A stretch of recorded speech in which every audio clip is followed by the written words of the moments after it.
everyone, I'm Kit Drago, one of the Assistant Chiefs in Public Safety.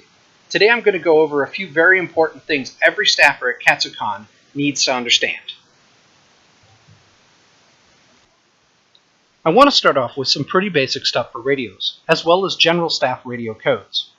First thing, we'd like everyone to remember their basic radio etiquette. Every time you use the radio, please be sure about what you want to say. This will keep you from those terrible ums, as well as to make sure you're not interrupting.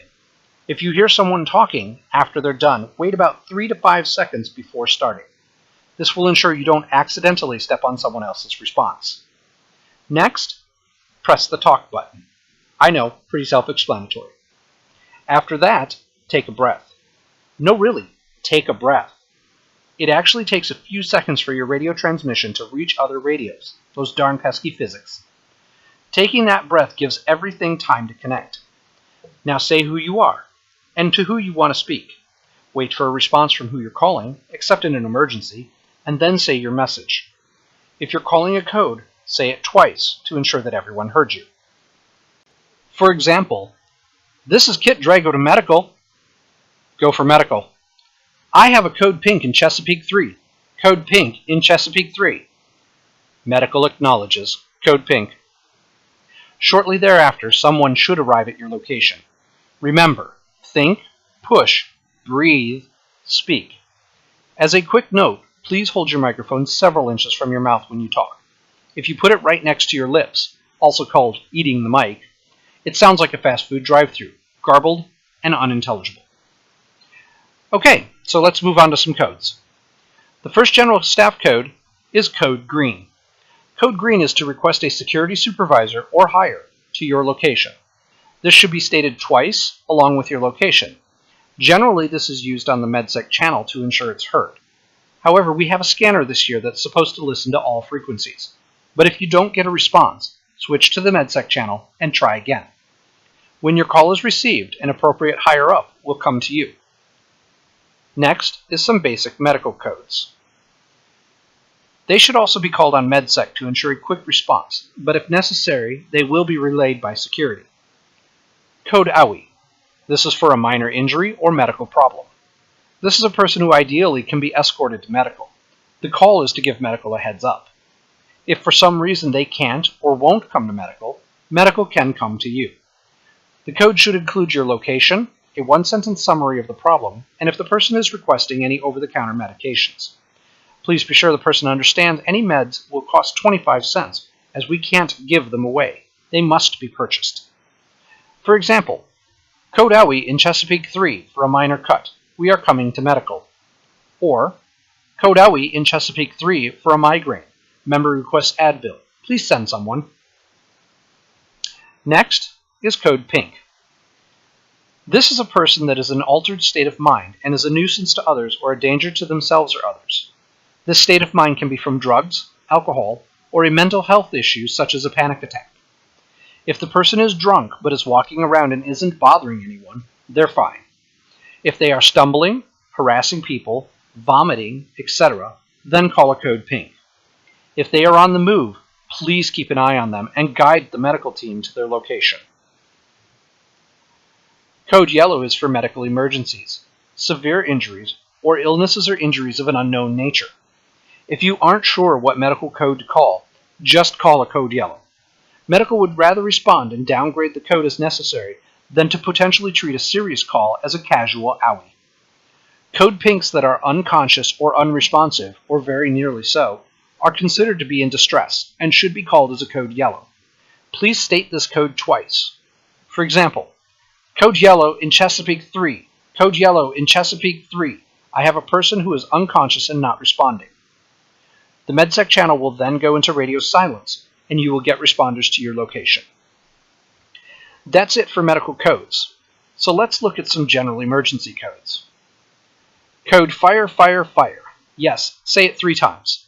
This is for visible fire or smoke from an unknown origin. Please call this code twice and be sure to state the location. If you do not get a response, repeat your code call. Example, Code Fire, Fire, Fire at Exhibit Hall B. Code Fire, Fire, Fire at Exhibit Hall B. Then, If it is safe to do so, try to get attendees to evacuate the area and follow the acronym RACE. R is for rescue persons in immediate danger, if it is safe to do so. A is an alarm alert. Radio in the alert and pull the nearest fire alarm activator. C, close all doors on your way out to prevent the spread. E, use a fire extinguisher if you are trained to do so and it is safe to make the attempt. There are some important things to remember.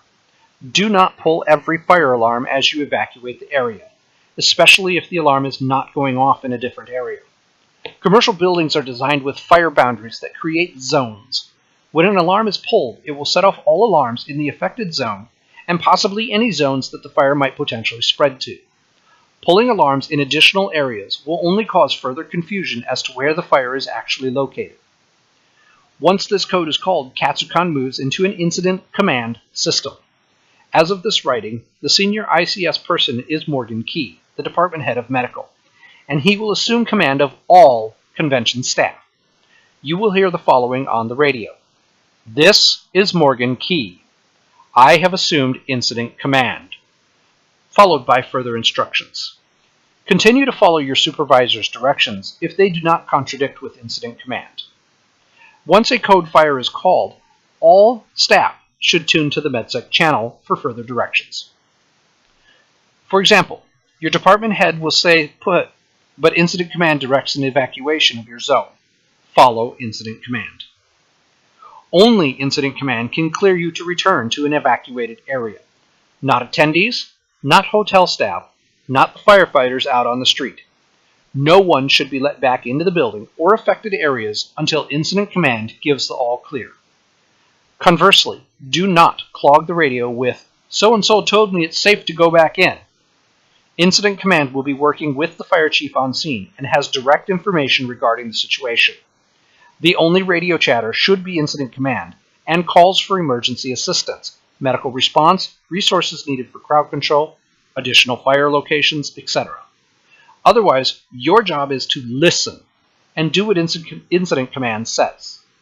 Only green level or higher supervisors should be using the radio for anything other than that, including coordinating efforts to fulfill incident command's directions. Extraneous radio chatter will only cause confusion.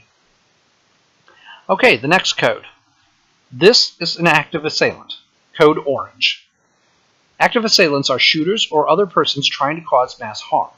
Please call the location as well as the direction of the person. For example, code Orange in Chesapeake 3, going down the elevators towards the hotel. Code Orange in Chesapeake 3, going down the elevator towards the hotel. When you call this code, no one will be responding to help you. We will be initiating immediate evacuation from the entire building. The operative guidance in this situation is to run, hide, fight. You should familiarize yourself with the run, hide, fight by watching the Ready Houston video that can be found on YouTube by searching Run, Hide, Fight. The URL is also at the bottom of the screen. A quick summary of Run, Hide, Fight. Run. Run away from the assailant by any available means. Use the back hallways, and if safe possible, try to get attendees to go with you. Use things that can conceal and cover you as you run if you are in sight of them. Bulky items like props should be left behind so that they can get out quickly. Do not wait or argue with the attendees. Your own safety comes first. Hide. If you cannot run, then hide. Close the doors to the room you're in. Barricade the doors with anything available, tables, chairs, etc. Turn off the lights and turn off all phones or other devices that might make noise.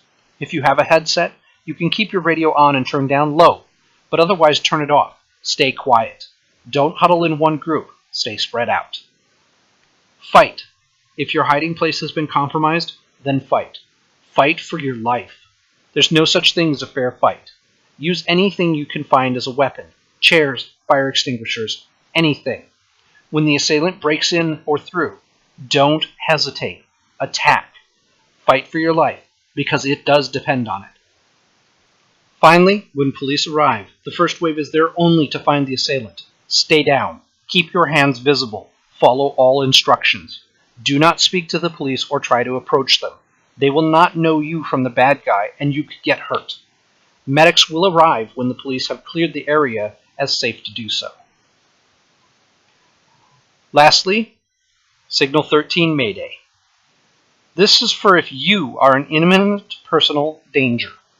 Do not use this for an active assailant. An example would be if you are dealing with an attendee and they get hostile with you. If you believe your well-being is or will be in danger, then use this code. The only difference between the two codes, Mayday and Signal 13, are as follows. Mayday. If you aren't worried if anyone knows you are calling for help, you don't have to call this to anyone specific or wait for a response. Just Mayday, Mayday, Mayday in your location. So for example, Mayday, Mayday, Mayday in Chesapeake 3. Mayday, Mayday, Mayday in Chesapeake 3. Repeat it several times if you can. Signal 13. Use this if you want to hide the fact that you're calling for help, but use the same method as above. Regardless, either method is acceptable. Just keep in mind if you call them, you will be swarmed with every available medical and security staffer at your location. The reason for this is that the more eyes there are watching, the less likely the person will be willing to do anything, among other tactics we may need to employ. That's it for codes. Now let's talk about Disability Support Services. Disability Support Services is a team co-located with the medical department to help with attendees that need accommodation for any disabilities they may have. If someone has a disability, they can get a special badge issued that will help all staff to determine what accommodations they need without needing to ask potentially invasive or embarrassing questions. Let the DSS or medical team handle the questions for you. The DSS badge is handicap blue with the Katsucon 2017 emblazoned in bright letters as well as in the watermark. It's designed to hang behind the attendee badge with the accommodations icons visible below the badge. We'll go over the icon meanings in just a bit. The way to tell what accommodations they have will be easy. The icons they are not authorized to have will be punched or marked out, leaving only the ones they're authorized for. If at any time there is a question or a problem with providing the accommodation, please call on MedSec for the DSS team or medical to come assist you. Now, let's talk about the icon meanings. The first icon is the elevator icon. This indicates that the person needs assistance accessing elevators. This could be as simple as escorting them to the elevator and ensuring they get on without difficulty, or it may require escorting them to one of the back hallway elevators and up to their room. If you are unable to do so, please call the DSS team for assistance. Second is the chair in line icon. Typically, chairs aren't permitted in lines for events due to safety reasons. However, not all people can stand for long periods of time, so we have this accommodation so that the person can have a chair in line. If they request your assistance, please try to help them find an easy-to-move chair that they can use while waiting. If you need help doing so, please call the DSS team. The third icon is up close and personal. This is for attendees that for one reason or another need to be close to the stage in order to enjoy the event. An example might be someone with a vision or hearing disability. Most of the rooms will have a few chairs reserved in the first few rows of seating to accommodate these people. Direct them to see someone inside the room for assistance getting to the right place. Please note that this seating may not be directly in the center of the audience. Fourth icon is the needs extra space icon. This is for people who for one reason or another need extra space for their seating. An example might be someone with leg braces or crutches, but most frequently will be for wheelchairs. These guests may need a small accommodation to the seating area where they will be sitting to accommodate their needs.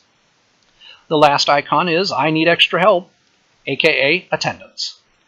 Some disabled persons need someone with them to assist them, or they have to have family stay with them. This icon is designed to allow them to bring a specified number of people with them to assist them. There is no limit to how many, but we will minimize it to only the most necessary. In most cases, this will be 1 or 2 people. Regardless of the number on the badge, all attendants must have a valid Katsucon attendee badge to accompany the person. If they do not, please call the DSS team and attendee services to come assist. And that's the DSS badge. Remember, this badge is there to help them and to help you.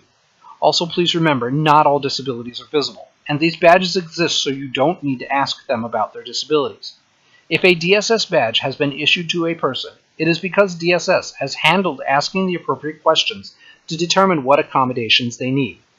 If you are concerned or have questions about an accommodation to a member, please accommodate them first, and then call for the DSS team or a code green to come evaluate the situation.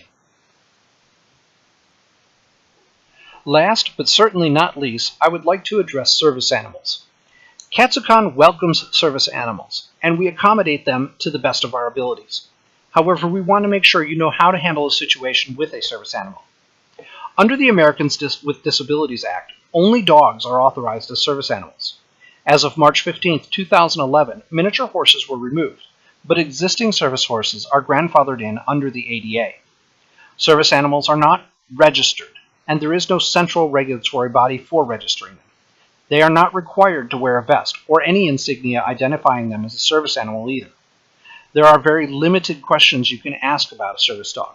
They are, is this a service dog? And what tasks do they perform? And that's it. Asking any further is a potential invasion of their privacy and can be very embarrassing and upsetting. So please, just don't. Ideally, we would like you to allow the DSS team to handle any questions about service animals or determining if an animal is or is not allowed within the convention. Even if it is clearly not a service dog and they're not behaving properly, please call in DSS to allow them to evaluate and handle the situation properly. You may also come across an emotional support animal, especially if it's not a dog. While ESAs are important too, they aren't the same as a service dog. Admittance into public buildings is entirely at the discretion of the building owners or management. If you encounter an ESA or an animal other than a service dog, please contact the DSS team and someone will come to evaluate the situation and determine if the property will allow the animal to continue to remain. All in all, for DSS, many people have disabilities that cannot be seen, and we want to generally give them the benefit of the doubt. We realize this may allow some people to take advantage of the system, but we are not the ADA police. It is better for us to provide the best customer service possible than to possibly catch one faker. If you have any questions about an animal on the premises, dog or otherwise, call in the DSS team to make a determination. Hopefully that was quick and to the point and gave you all the information you need to understand radio codes, disability support services, and service animals. If you have any questions or concerns, please stop by the medical or security desk to ask us, and we'll be happy to help you. Just remember, when in doubt, call a code green to get higher assistance, or a code yellow for medical issues. Thanks for watching, everyone, and I'll see you at Katsucon.